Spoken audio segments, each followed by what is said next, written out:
একজনের কাছে ভালো লাগতেছে না। হে একজনের চিনেননি? কে? ইবলিস মিয়া রে। কোন মিয়া? ইবলিস মিয়া। আল্লাহর এক ওলি, 40 বছর তাহাজ্জুদের নামাজ পড়ে, মিস নেই। কয় বছর? 40 বছর তাহাজ্জুদের নামাজ পড়ে, একদিনও তাহাজ্জুদ মিস নাই। ইবলিস মিয়া কয়, না না, এইভাবে তো চলতে দেওয়া যায় না। তুমি সারা জীবন এভাবে তাহাজ্জুদ পড়ি পড়ি আগাই যাইবা, আর আমি বুঝি চুরি হাতে দিয়ে বসে থাকবো, তোমার এইভাবে করতে দেওয়া যাবে না। পরের দিন বড় রাত্রে 4টার সময় যখন আল্লাহর ওলি তাহাজ্জুদের নামাজ পড়ার জন্য উঠে, এই সময়ের মধ্যে ইবলিস মিয়া মানুষের ছবি ধরি এই বুজুর্গ তার মাথা টিবা শুরু করছে। কি করা শুরু করছে? আপনারা জানেননি ইবলিস মিয়া বিভিন্ন আকৃতি ধারণ করতে পারে।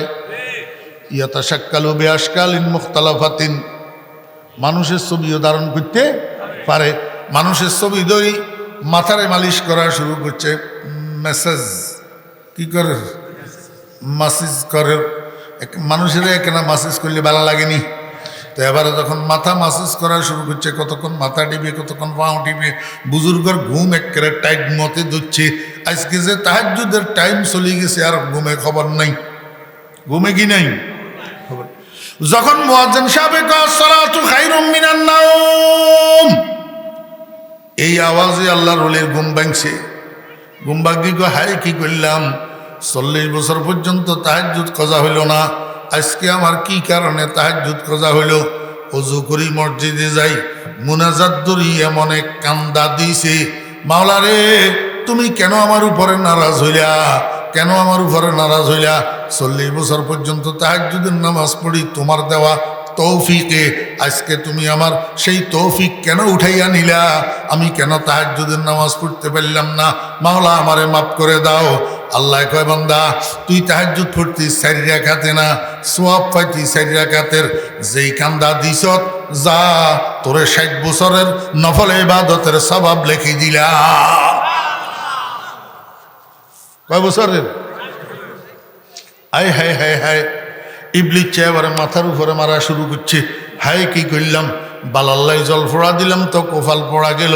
না না না, তাহলে এই কাজ আর করা যাবে না। পরের দিন বুজুর্গ ঘুমাইতেছে, রাত্রে 4টা যখন বাজছে, জানালার কাছে দিয়া কয়, আব্দুল্লাহ কুম সাল্লি সালাতাত তাহাজ্জুদ, ও খোদার বান্দা উঠো, ঘুমের থেকে সজাগ হও, উঠি তাহাজ্জুদের নামাজ পড়ো। জানালার কিনার দিয়াই বুজুর্গ কয়, মানান্তা কেরে তুই? কয়, হুজুর আমারে চিনলেন না বুঝি, আমি আর ইহেই আনা ইবলিস মিয়া। আনা কিয়া? ইবলিস মিয়া। ওই গত রাত্রে আমি যে আপনারে মাথা মাসাজ করি, ফাও মাসাজ করি, মাথা টিপি, ফাও টিপি, ঘুম পাড়ায় রেখছিলাম, তাহাজ্জুদের নামাজ পড়তে দিই নাই। আপনি তো এমন কারবার করলেন, এক কই কান্দা দিলেন, এক কই কান্দায় 60 বৎসরের নফল ইবাদতের সওয়াব জিতি গেলেন। অতএব আমি সিদ্ধান্ত নিছি, আপনারে আর ঘুম বানাই রাখনের দরকার নাই, আপনি 4 রাকাত ছড়েন, এইটাই বালা। হেতের ধোকা বুঝাও বড় মুশকিল তো, হেতের ধোকা বুঝাও বড় কি মুশকিল। যখন ইমানদাররা নেক কাজ করে তখন হেতে ভালো লাগে না, হেতে বহুত দূর দিক ঘুরাই কুশে একটা লাগাই দিব যাতে নেক কাজটা ভঙ্গ হয়। বুঝছেন?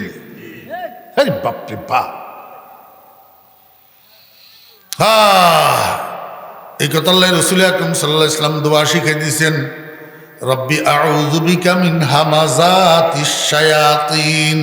হামাজাত, হামাজাতুনের জমা। হামাজাতুন কি রে কয় জানেননি? ওয়াইলুল লিকুল্লি হুমাজাতিল লুমাজা। হুমাজা মানি গোপনে গোপনে কারো ক্ষতি করা, ফুস করি কেউ কুমন্ত্রণা দেওয়া, ফুসফুস করি কুমন্ত্রণা দেওয়া, যাতে দৈত্য নোয়ারে। এইটা যে শয়তানের কুমন্ত্রণা, যাতে দৈত্য নহারে। যাই হোক, একদিকে তো আর একদিকে চলে গেলাম। এবার কথা বুঝছেননি? আল্লাহু আকবার। রাসূল আকরাম সাল্লাল্লাহু আলাইহি ওয়াসাল্লাম কয়, মা এইবার ক না তুমি ছাগল নিবা না আমার দেওয়া পদ্ধতি নিবা? একটা নিতে পারিবা, দোনোটা ফাইতানো, হয় পদ্ধতি নিবা না হলে ছাগল নিবা। ছাগল নিলে পদ্ধতি পাইবা না, পদ্ধতি নিলে ছাগল পাইবা না। এখন আপনারা আমার একটু কনছেন, যদি রসুল আকরম সাল্লাল্লাহু আলাইহি ইসলাম এই এখতিয়ারটা আমাদেরকে দিত তো আমরা কিয়া কইতাম? আমরা কইতাম হেলাই তো নামের পদ্ধতি আগে ছাগল দেন, আগে কি দেন? কারণটা কি? আমরা তো আল্লাহ রসুলের কথা আসলে বিশ্বাস করি না, আসলে বিশ্বাস করি না। কইতাম তো মনে কর, কিন্তু সময় তো অনুমতি দে না। এক বেড়া বলে বেআইনা ফজরের নামাজের পরে যাই পাহাড় একটার উপরে উঠছে, কোন কাজে কি লতা তো আইবেললাই, ওষুধি লতা তো আইবেললাই, যাই পাহাড়ের উপরে উঠছে, পাহাড়িয়া নিচের সমতল ভূমি 500 ফুট উঁচু। কত ফুট? 500 ফুট। যখন পাহাড়ের চূড়ায় যাইয়া পৌঁছাইছে, রাত্রে যে ঘাসের উপরে কুয়াশা পড়ছে, ঘাস এখন ভিজি রয়েছে না, তো অসতর্কতামূলক ফাও যখন ঘাসের উপরে পড়ছে, ফাও স্লিপ করে পড়ে গেছে। এমনি পড়ানোর লগে খাড়া পাহাড় তো ডালু, নিচের মুখ গড়ানি শুরু হয়েছে, নিচের দিকে গড়া 500 টু উপরে তুন গড়াইতে নিচে পড়লে হাতের রু থাকব নি।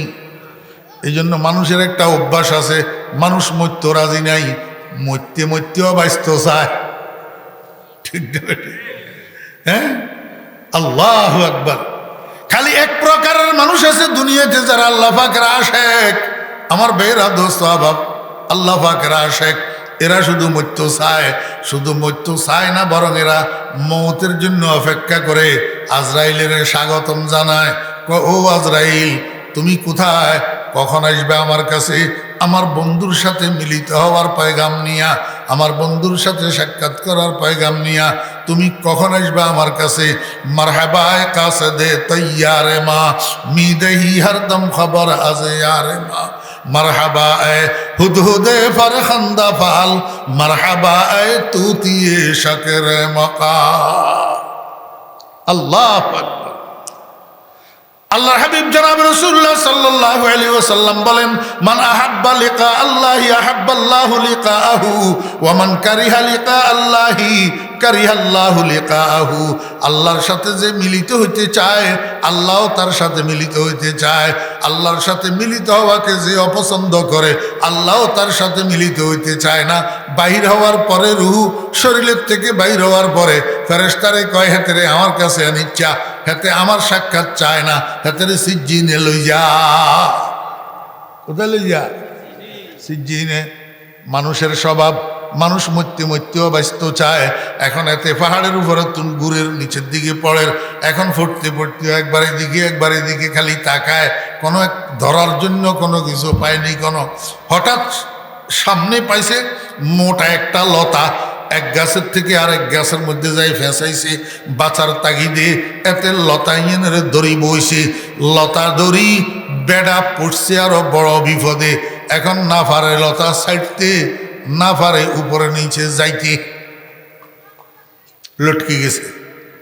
কি হয়ে গেছে? ঝুলি গেছে। এবারে নিরুপায় হইয়া কয়, আল্লাহ আমার একটু বাঁচাও, আমার বুঝি থাকলে কেনা কর না। বান্দা যখন আল্লাহ কইয়া ডাক দে, আল্লাহ শুনেনি না, শোনে না, উত্তর দেয়নি না, দেয় না। আমি খোদার কসম করি কইলাম ওয়া রাব্বিল কাবা, খোদার কসম করি কইলাম ওয়া রাব্বিল কাবা।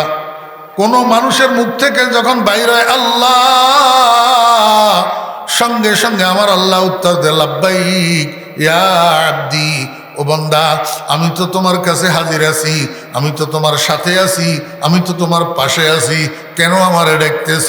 এখন এই লতা ধরা মানুষটা যখন কইছে, আল্লাহ আমারে একটু বাঁচাও, আল্লাহ গায়েবের থেকে কয়, বান্দা ঠিক আছে, এতক্ষণ তো আমারে ডাকস নাই, এখন লতা ধরি যখন বিপদে পড়ছ, এবার আমারে ডাকতেছ, এই তোরে আমি বাঁচামু, এই কথা ঠিক, আগে ক আমারে বিশ্বাস করসনি, আমারে বিশ্বাস করসনি।